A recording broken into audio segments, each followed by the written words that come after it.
You're watching Fugitive Red Eye, and welcome to another episode of Cult Films. It's been a really long time since I've done one of these. What kind of moron in this day and age wears a backwards hat? Today I should be joined by Corbin, unless he forgot to record his bit because I want to get this out before Halloween, in which case, fuck you, Corbin. But if you're on here, then great. Today on Cult Films, I will be talking about Cannibal Holocaust. Cannibal Holocaust is one of the best movies I have ever seen. It's often credited as being the first ever found footage movie, although technically only about half of the movie is actual found footage type stuff, and the other half is just kind of traditional filmmaking. On top of that, there was actually technically one movie that predates it as far as found footage genre goes, but in a way Cannibal Holocaust is kind of the grandfather of the genre as a whole.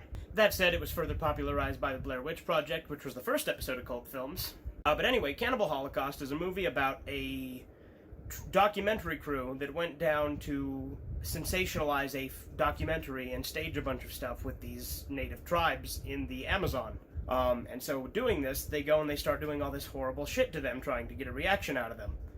And because of that, the tribe do eventually retaliate.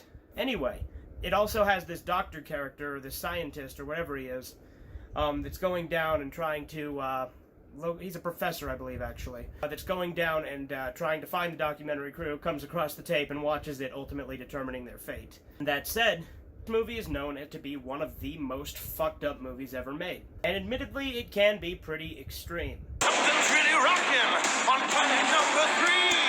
Modern man's got prehistoric company. But, other than that, despite the fact that it does have some pretty intense scenes, it also has a message behind it, which is not something I was expecting going into it. I was expecting this to just to be some movie where a documentary crew goes down, gets eaten by cannibals, end of story, bing, bam, boom. No. The documentary crew are the bad guys. The cannibals are not the bad guys in this case, and that's something I really like about this movie. The whole point of the movie is to make a commentary on sensationalism in media, lengths people go to make entertainment entertaining, and whether or not it's ethical. There's a lot of fucked up shit in this movie. These documentary crew makers are rapists, probably murderers. There's a scene, the impalement scene, I'm pretty sure they're the ones who killed that girl, but that's never explicitly said. I also think some of the cannibals may have died when their huts were lit on fire. So again, it's hard to say exactly if that is the case, but I'm pretty sure these guys are also murderers. That said, there's also scenes where intense rape scenes. There's a scene where an adulteress gets punished that's actually carried out by one of the tribe, ramming a jagged, spiked rock inside of her. You can imagine where that went, given the fact that it is a fairly graphic movie. It's a really fucked up movie. It is. But it has an endearing, philosophy behind it, although some might argue it's hypocritical because they killed several real animals to make this movie. Which is another thing a lot of people think about is, oh, they killed a lot of real animals making this, at least 6. There was a tarantula, which it sounds weird and kind of double standardy, but I'm surprised that a lot of people got upset by a tarantula dying because it's a spider, but at the same time it is technically an animal. There's some sort of little thing, I think it's called like a Cody or something like that. It was mistaken for a muskrat in the movie itself. Then there was the turtle. The turtle's the most graphic one. There was a boar that gets kicked and shot in the head. There was a spider monkey who gets its face cut off. They actually killed 2 monkeys for that scene because there was 2 takes. The monkeys did get eaten. They were not wasted, so I think that makes it at least better.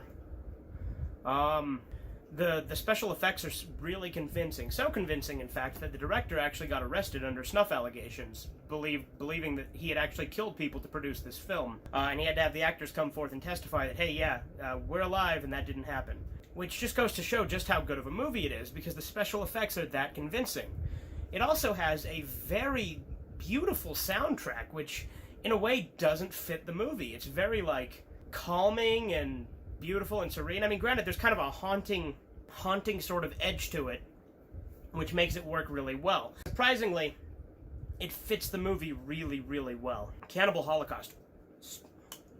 Fantastic movie. So, on to you, Corbin, unless, of course, you didn't record your part. If that's the case, then fuck you.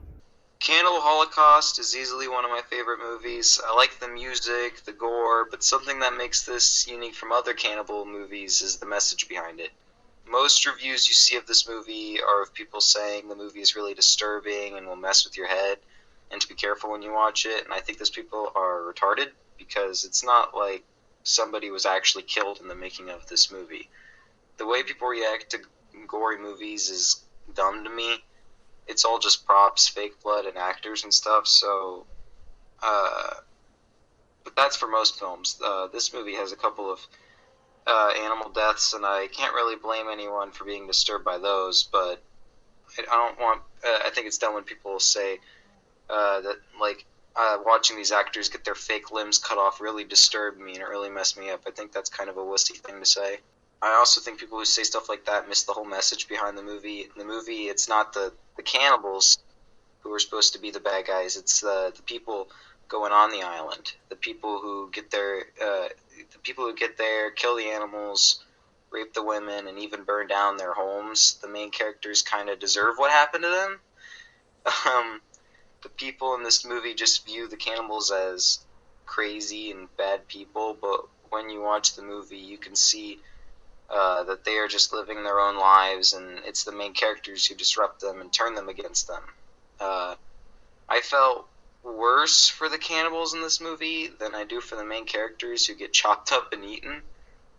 Just a little side thing, too, that I want to say is that the music in this movie is beautiful. I absolutely love the music in this.